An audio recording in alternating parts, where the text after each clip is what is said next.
Rip Van Winkle by Washington Irving. Whoever has made a voyage up the Hudson must remember the Catskill Mountains. They are a dismembered branch of the great Appalachian family, and are seen away to the west of the river, swelling up to a noble height, and lording it over the surrounding country. Every change of season, every change of weather, indeed every hour of the day, produces some change in the magical hues and shapes of these mountains, and they are regarded by all the good wives, far and near, as perfect barometers.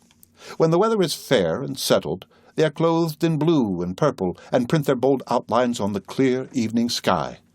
But sometimes, when the rest of the landscape is cloudless, they will gather a hood of grey vapours about their summits, which, in the last rays of the setting sun, will glow and light up like a crown of glory.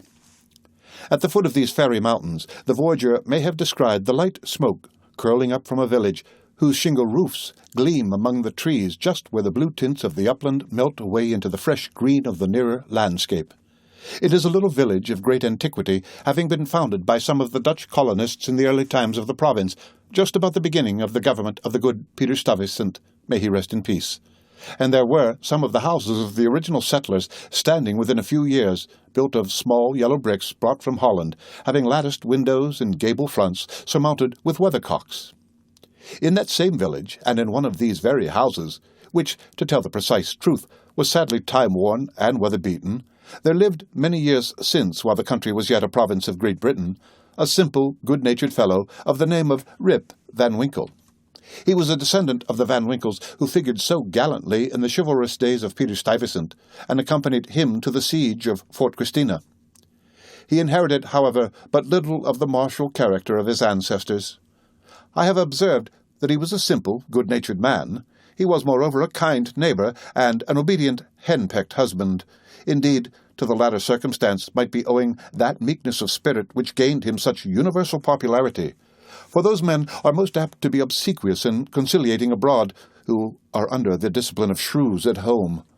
Their tempers, doubtless, are rendered pliant and malleable in the fiery furnace of domestic tribulation, and a curtain lecture is worth all the sermons in the world for teaching the virtues of patience and long-suffering. A termagant wife may, therefore, in some respects, be considered a tolerable blessing, and if so, Rip Van Winkle was thrice blessed.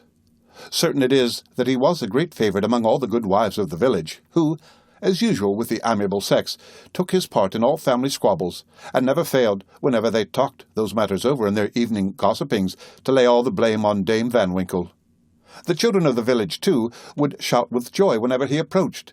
He assisted at their sports, made their playthings, taught them to fly kites and shoot marbles, and told them long stories of ghosts, witches, and Indians. Whenever he went dodging about the village, he was surrounded by a troop of them, hanging on his skirts, clambering on his back, and playing 1,000 tricks on him with impunity, and not a dog would bark at him throughout the neighbourhood. The great error in Rip's composition was an insuperable aversion to all kinds of profitable labour.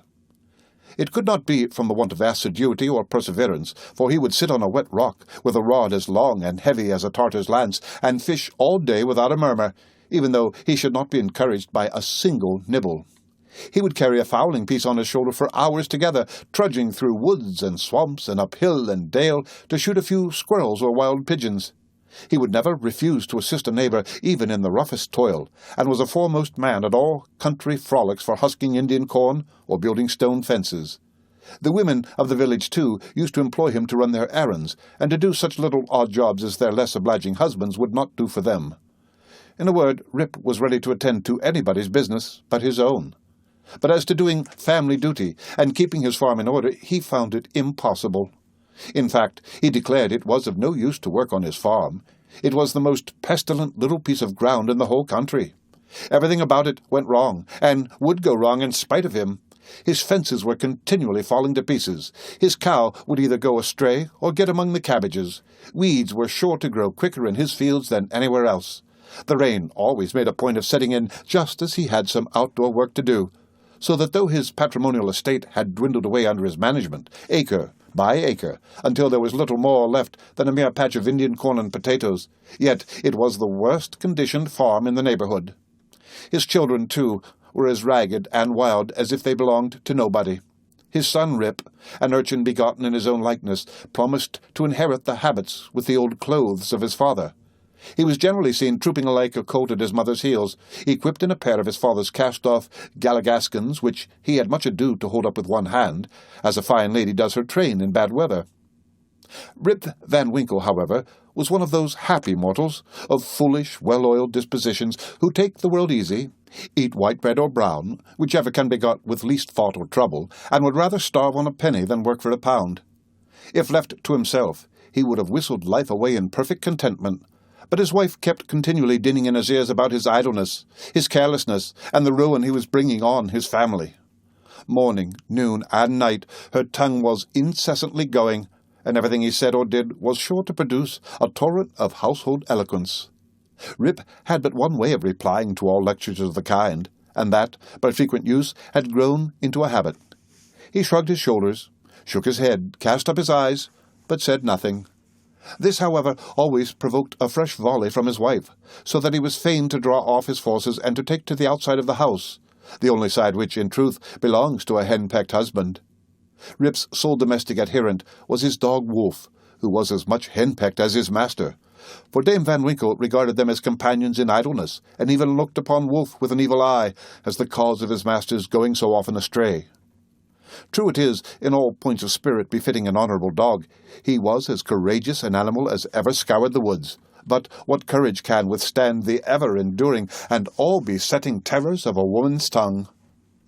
The moment Wolf entered the house, his crest fell. His tail dropped to the ground or curled between his legs. He sneaked about with a gallows air, casting many a sidelong glance at Dame Van Winkle, and at the least flourish of a broomstick or ladle, he would run to the door with yelping precipitation. Times grew worse and worse with Rip Van Winkle as years of matrimony rolled on. A tart temper never mellows with age, and a sharp tongue is the only edged tool that grows keener with constant use. For a long while he used to console himself, when driven from home, by frequenting a kind of perpetual club of the sages, philosophers, and other idle personages of the village, which held its sessions on a bench before a small inn designated by a rubicund portrait of His Majesty George III. Here they used to sit in the shade through a long, lazy summer's day, talking listlessly over village gossip, or telling endless, sleepy stories about nothing. But it would have been worth any statesman's money to have heard the profound discussions that sometimes took place when by chance an old newspaper fell into their hands from some passing traveller. How solemnly they would listen to the contents, as strolled out by Derrick Van Bommel, the schoolmaster, a dapper, learned little man who was not to be daunted by the most gigantic word in the dictionary, and how sagely they would deliberate upon public events some months after they had taken place. The opinions of this junta were completely controlled by Nicholas Vedder, a patriarch of the village and landlord of the inn, at the door of which he took his seat from morning till night, just moving sufficiently to avoid the sun and keep in the shade of a large tree, so that the neighbours could tell the hour by his movements as accurately as by a sundial. It is true, he was rarely heard to speak, but smoked his pipe incessantly. His adherents, however, for every great man has his adherents, perfectly understood him, and knew how to gather his opinions. When any thing that was read or related displeased him, he was observed to smoke his pipe vehemently, and to send forth short, frequent, and angry puffs. But when pleased, he would inhale the smoke slowly and tranquilly, and emit it in light and placid clouds, and sometimes, taking the pipe from his mouth and letting the fragrant vapour curl about his nose, would gravely nod his head in token of perfect approbation. From even this stronghold the unlucky Rip was at length routed by his termagant wife, who would suddenly break in upon the tranquillity of the assemblage and call the members all to naught. Nor was that august personage Nicholas Vedder himself sacred from the daring tongue of this terrible virago, who charged him outright with encouraging her husband in habits of idleness. Poor Rip was at last reduced almost to despair, and his only alternative to escape from the labour of the farm and clamour of his wife was to take gun in hand and stroll away into the woods. Here he would sometimes seat himself at the foot of a tree, and share the contents of his wallet with Wolf, with whom he sympathized as a fellow-sufferer in persecution. "Poor Wolf," he would say, "thy mistress leads thee a dog's life of it, but never mind, my lad, whilst I live thou shalt never want a friend to stand by thee." Wolf would wag his tail, look wistfully in his master's face, and if dogs can feel pity, I verily believe he reciprocated the sentiment with all his heart. In a long ramble of the kind, on a fine autumnal day, Rip had unconsciously scrambled to one of the highest parts of the Catskill Mountains. He was after his favorite sport of squirrel shooting, and the still solitudes had echoed and re-echoed with the reports of his gun. Panting and fatigued, he threw himself late in the afternoon on a green knoll covered with mountain herbage that crowned the brow of a precipice. From an opening between the trees, he could overlook all the lower country for many a mile of rich woodland. He saw at a distance the lordly Hudson, far, far below him, moving on its silent but majestic course, with the reflection of a purple cloud, or the sail of a lagging bark here and there sleeping on its glassy bosom, and at last losing itself in the blue highlands. On the other side, he looked down into a deep mountain glen, wild, lonely, and shagged, the bottom filled with fragments from the impending cliffs, and scarcely lighted by the reflected rays of the setting sun. For some time Rip lay musing on this scene. Evening was gradually advancing. The mountains began to throw their long blue shadows over the valleys. He saw that it would be dark long before he could reach the village, and he heaved a heavy sigh when he thought of encountering the terrors of Dame Van Winkle. As he was about to descend, he heard a voice from a distance hallooing, "Rip Van Winkle! Rip Van Winkle!" He looked round, but could see nothing but a crow winging its solitary flight across the mountain. He thought his fancy must have deceived him, and turned again to descend, when he heard the same cry carrying through the still evening air. "Rip Van Winkle! Rip Van Winkle!" At the same time Wolf bristled up his back, and giving a low growl, skulked to his master's side, looking fearfully down into the glen. Rip now felt a vague apprehension stealing over him. He looked anxiously in the same direction, and perceived a strange figure slowly toiling up the rocks and bending under the weight of something he carried on his back. He was surprised to see any human being in this lonely and unfrequented place, but, supposing it to be some one of the neighborhood in need of his assistance, he hastened down to yield it. On nearer approach, he was still more surprised at the singularity of the stranger's appearance. He was a short, square-built old fellow, with thick, bushy hair and a grizzled beard. His dress was of the antique Dutch fashion, a cloth jerkin strapped round the waist, several pair of breeches, the outer one of ample volume, decorated with rows of buttons down the sides and bunches at the knees. He bore on his shoulder a stout keg that seemed full of liquor, and made signs for Rip to approach and assist him with the load. Though rather shy and distrustful of this new acquaintance, Rip complied with his usual alacrity, and mutually relieving one another, they clambered up a narrow gully, apparently the dry bed of a mountain torrent. As they ascended, Rip every now and then heard long, rolling peals, like distant thunder, that seemed to issue out of a deep ravine, or rather cleft, between lofty rocks, toward which their rugged path conducted. He paused for an instant, but supposing it to be the muttering of one of those transient thunder-showers which often take place in mountain heights, he proceeded. Passing through the ravine, they came to a hollow like a small amphitheatre, surrounded by perpendicular precipices, over the brinks of which impending trees shot their branches so that you only caught glimpses of the azure sky and the bright evening cloud. During the whole time, Rip and his companion had labored on in silence, for though the former marveled greatly what could be the object of carrying a keg of liquor up this wild mountain, yet there was something strange and incomprehensible about the unknown that inspired awe and checked familiarity. On entering the amphitheatre, new objects of wonder presented themselves. On a level spot in the centre was a company of odd-looking personages playing at ninepins. They were dressed in a quaint, outlandish fashion.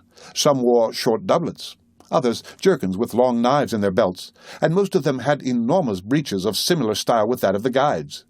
Their visages, too, were peculiar. One had a large beard, broad face, and small piggish eyes. The face of another seemed to consist entirely of nose, and was surmounted by a white sugar-loaf hat set off with a little red cock's tail. They all had beards of various shapes and colours. There was one who seemed to be the commander. He was a stout old gentleman with a weather-beaten countenance. He wore a laced doublet, broad belt and hanger, high-crowned hat and feather, red stockings, and high-heeled shoes with roses in them. The whole group reminded Rip of the figures in an old Flemish painting in the parlour of Dominie Van Shake, the village parson, and which had been brought over from Holland at the time of the settlement. What seemed particularly odd to Rip was that, though these folks were evidently amusing themselves, yet they maintained the gravest faces, the most mysterious silence, and were withal the most melancholy party of pleasure he had ever witnessed. Nothing interrupted the stillness of the scene but the noise of the balls, which, whenever they were rolled, echoed along the mountains like rumbling peals of thunder. As Rip and his companion approached them, they suddenly desisted from their play, and stared at him with such fixed, statue-like gaze, and such strange, uncouth, lacklustre countenances, that his heart turned within him, and his knees smote together. His companion now emptied the contents of the keg into large flagons, and made signs to him to wait upon the company. He obeyed with fear and trembling. They quaffed the liquor in profound silence, and then returned to their game. By degrees Rip's awe and apprehension subsided. He even ventured, when no eye was fixed upon him, to taste the beverage, which he found had much of the flavour of excellent Hollands. He was naturally a thirsty soul, and was soon tempted to repeat the draught. One taste provoked another, and he reiterated his visits to the flagon so often that at length his senses were overpowered.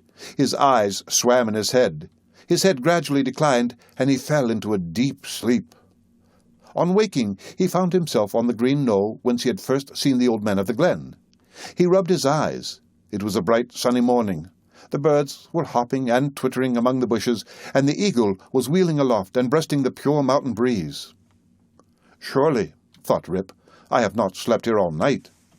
He recalled the occurrences before he fell asleep: the strange man with a keg of liquor, the mountain ravine, the wild retreat among the rocks, the woe-begone party at Ninepins, the flagon. "Oh, that flagon! That wicked flagon!" thought Rip. "What excuse shall I make to Dame Van Winkle?" He looked round for his gun, but in place of the clean, well-oiled fowling piece, he found an old firelock lying by him, the barrel encrusted with rust, the lock falling off, and the stock worm-eaten. He now suspected that the grave roysters of the mountain had put a trick upon him, and having dosed him with liquor, had robbed him of his gun. Wolf, too, had disappeared, but he might have strayed away after a squirrel or partridge. He whistled after him and shouted his name, but all in vain. The echoes repeated his whistle and shout, but no dog was to be seen. He determined to revisit the scene of the last evening's gambol, and, if he met with any of the party, to demand his dog and gun. As he rose to walk, he found himself stiff in the joints, and wanting in his usual activity. "These mountain beds do not agree with me," thought Rip, "and if this frolic should lay me up with a fit of the rheumatism, I shall have a blessed time with Dame Van Winkle." With some difficulty he got down into the glen. He found the gully up which he and his companion had ascended the preceding evening, but to his astonishment a mountain stream was now foaming down it, leaping from rock to rock, and filling the glen with babbling murmurs. He, however, made shift to scramble up its sides, working his toilsome way through thickets of birch, sassafras, and witch-hazel, and sometimes tripped up or entangled by the wild grapevines that twisted their coils or tendrils from tree to tree, and spread a kind of network in his path. At length he reached to where the ravine had opened through the cliffs to the amphitheatre. But no traces of such opening remained. The rocks presented a high, impenetrable wall, over which the torrent came tumbling in a sheet of feathery foam, and fell into a broad, deep basin, black from the shadows of the surrounding forest. Here, then, poor Rip was brought to a stand. He again called and whistled after his dog. He was only answered by the cawing of a flock of idle crows, sporting high in air about a dry tree that overhung a sunny precipice, and who, secure in their elevation, seemed to look down and scoff at the poor man's perplexities. What was to be done? The morning was passing away, and Rip felt famished for want of his breakfast. He grieved to give up his dog and gun. He dreaded to meet his wife, but it would not do to starve among the mountains. He shook his head, shouldered the rusty firelock, and, with a heart full of trouble and anxiety, turned his steps homeward. As he approached the village, he met a number of people, but none whom he knew, which somewhat surprised him, for he had thought himself acquainted with everyone in the country round. Their dress, too, was of a different fashion from that to which he was accustomed. They all stared at him with equal marks of surprise, and, whenever they cast their eyes upon him, invariably stroked their chins. The constant recurrence of this gesture induced Rip involuntarily to do the same, when to his astonishment he found his beard had grown a foot long. He had now entered the skirts of the village. A troop of strange children ran at his heels, hooting after him and pointing at his grey beard.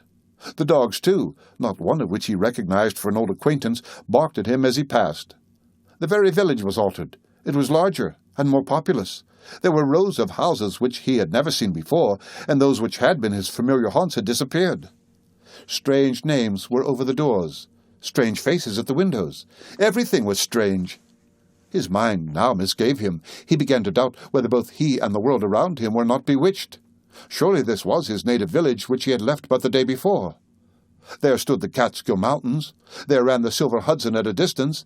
There was every hill and dale precisely as it had always been. Rip was sorely perplexed. "That flagon last night," thought he, "has addled my poor head sadly." It was with some difficulty that he found his way to his own house, which he approached with silent awe, expecting every moment to hear the shrill voice of Dame Van Winkle. He found the house gone to decay, the roof fallen in, the windows shattered, and the doors off the hinges. A half-starved dog that looked like Wolf was skulking about it. Rip called him by name, but the cur snarled, showed his teeth, and passed on. This was an unkind cut indeed. "My very dog," sighed poor Rip, "has forgotten me." He entered the house, which, to tell the truth, Dame Van Winkle had always kept in neat order. It was empty, forlorn, and apparently abandoned. This desolateness overcame all his connubial fears. He called loudly for his wife and children. The lonely chambers rang for a moment with his voice, and then all again was silence. He now hurried forth and hastened to his old resort, the village inn, but it too was gone. A large, rickety wooden building stood in its place, with great gaping windows, some of them broken and mended with old hats and petticoats, and over the door was painted, "The Union Hotel," by Jonathan Doolittle. Instead of the great tree that used to shelter the quiet little Dutch inn of yore, there now was reared a tall, naked pole, with something on the top that looked like a red nightcap, and from it was fluttering a flag on which was a singular assemblage of stars and stripes. All this was strange and incomprehensible. He recognized on the sign, however, the ruby face of King George, under which he had smoked so many a peaceful pipe. But even this was singularly metamorphosed. The red coat was changed for one of blue and buff. A sword was held in the hand instead of a sceptre. The head was decorated with a cocked hat, and underneath was painted in large characters, "General Washington." There was, as usual, a crowd of folk about the door, but none that Rip recollected. The very character of the people seemed changed. There was a busy, bustling, disputatious tone about it, instead of the accustomed phlegm and drowsy tranquillity. He looked in vain for the sage Nicholas Vedder, with his broad face, double chin, and fair long pipe, uttering clouds of tobacco smoke instead of idle speeches, or Van Bummel, the schoolmaster, doling forth the contents of an ancient newspaper. In place of these, a lean, bilious-looking fellow with his pockets full of handbills was haranguing vehemently about rights of citizens, elections, members of Congress, liberty, Bunker's Hill, heroes of '76, and other words which were perfect Babylonish jargon to the bewildered Van Winkle.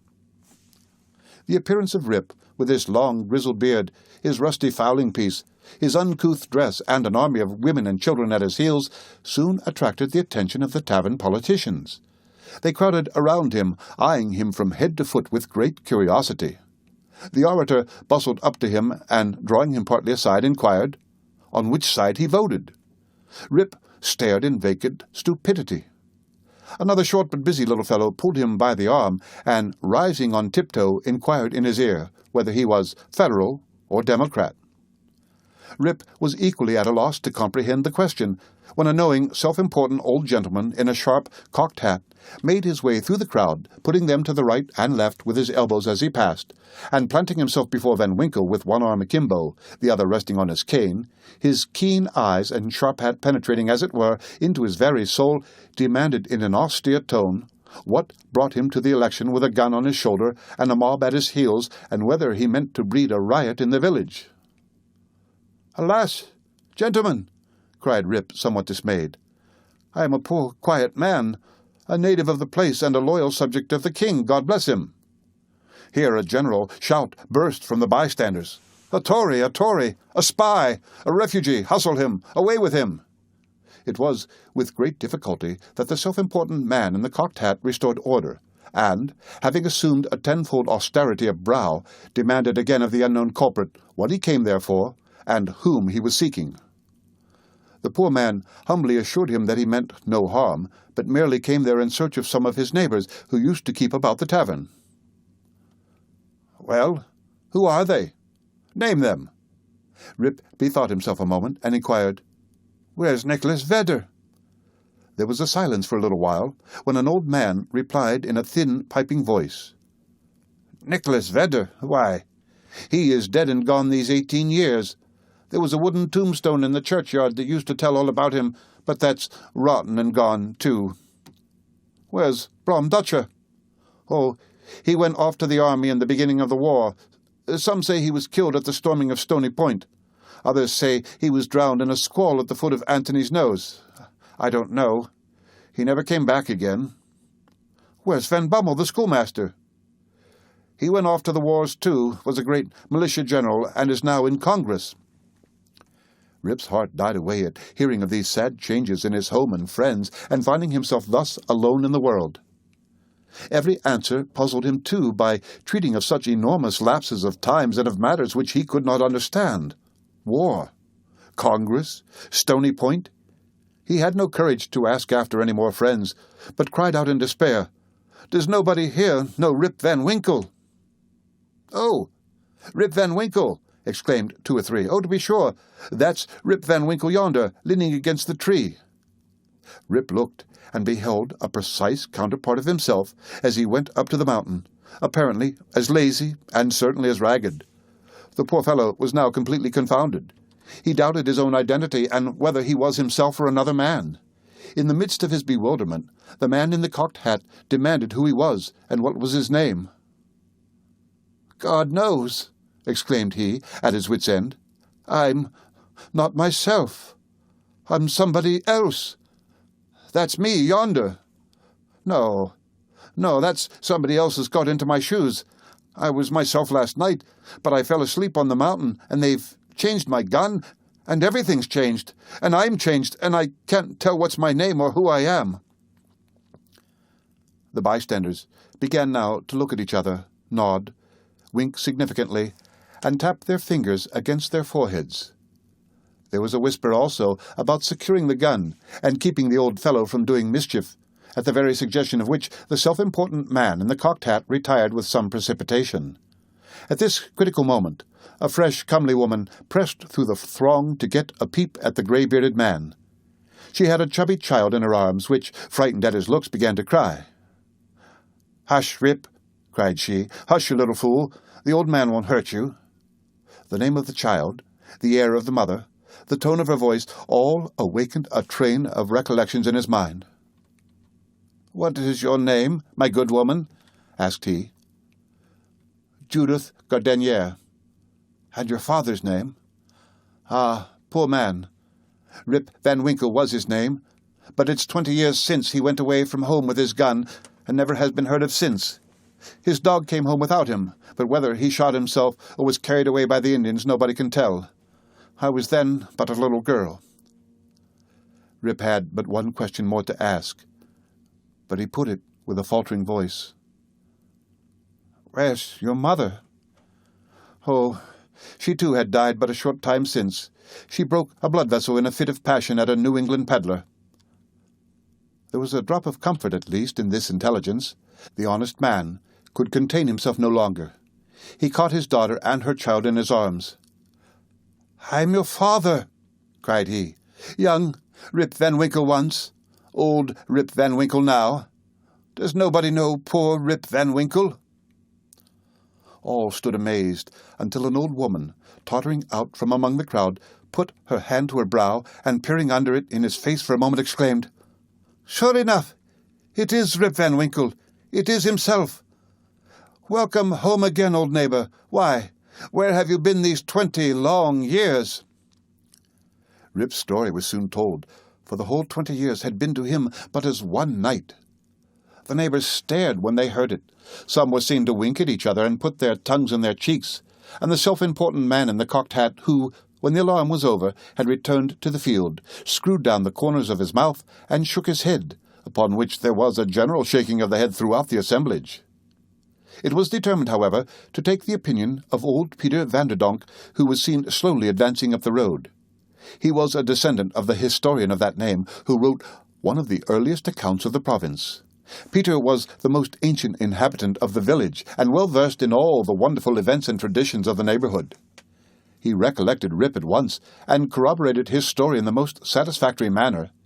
He assured the company that it was a fact, handed down from his ancestor the historian, that the Catskill Mountains had always been haunted by strange beings, that it was affirmed that the great Hendrik Hudson, the first discoverer of the river and country, kept a kind of vigil there every 20 years, with his crew of the Half Moon, being permitted in this way to revisit the scenes of his enterprise and keep a guardian eye upon the river and the great city called by his name. That his father had once seen them in their old Dutch dresses playing at ninepins in a hollow of the mountain, and that he himself had heard one summer afternoon the sound of their balls like distant peals of thunder. To make a long story short, the company broke up and returned to the more important concerns of the election. Rip's daughter took him home to live with her. She had a snug, well-furnished house, and a stout, cheery farmer for a husband whom Rip recollected for one of the urchins that used to climb upon his back. As to Rip's son and heir, who was the ditto of himself seen leaning against the tree, he was employed to work on the farm, but evinced an hereditary disposition to attend to anything else but his business. Rip now resumed his old walks and habits. He soon found many of his former cronies, though all rather the worse for the wear and tear of time, and preferred making friends among the rising generation, with whom he soon grew into great favor. Having nothing to do at home, and being arrived at that happy age when a man can be idle with impunity, he took his place once more on the bench at the inn door, and was reverenced as one of the patriarchs of the village, and a chronicle of the old times before the war. It was some time before he could get into the regular track of gossip, or could be made to comprehend the strange events that had taken place during his torpor. How that there had been a revolutionary war, that the country had thrown off the yoke of old England, and that, instead of being a subject of His Majesty George III, he was now a free citizen of the United States. Rip, in fact, was no politician. The changes of states and empires made but little impression on him. But there was one species of despotism under which he had long groaned, and that was petticoat government. Happily, that was at an end. He had got his neck out of the yoke of matrimony, and could go in and out whenever he pleased, without dreading the tyranny of Dame Van Winkle. Whenever her name was mentioned, however, he shook his head, shrugged his shoulders, and cast up his eyes, which might pass either for an expression of resignation to his fate, or joy at his deliverance. He used to tell his story to every stranger that arrived at Mr. Doolittle's hotel. He was observed at first to vary on some points every time he told it, which was doubtless owing to his having so recently awakened. It at last settled down precisely to the tale I have related, and not a man, woman, or child in the neighborhood but knew it by heart. Some always pretended to doubt the reality of it, and insisted that Rip had been out of his head, and that this was one point on which he always remained flighty. The old Dutch inhabitants, however, almost universally gave it full credit. Even to this day, they never hear a thunderstorm of a summer afternoon about the Catskill, but they say Hendrik Hudson and his crew are at their game of ninepins, and it is a common wish of all henpecked husbands in the neighborhood, when life hangs heavy on their hands, that they might have a quieting draught out of Rip Van Winkle's flagon. The End of Rip Van Winkle, by Washington Irving. Read by Rick Kistner, for Lit to Go on the web at fcit.usf.edu.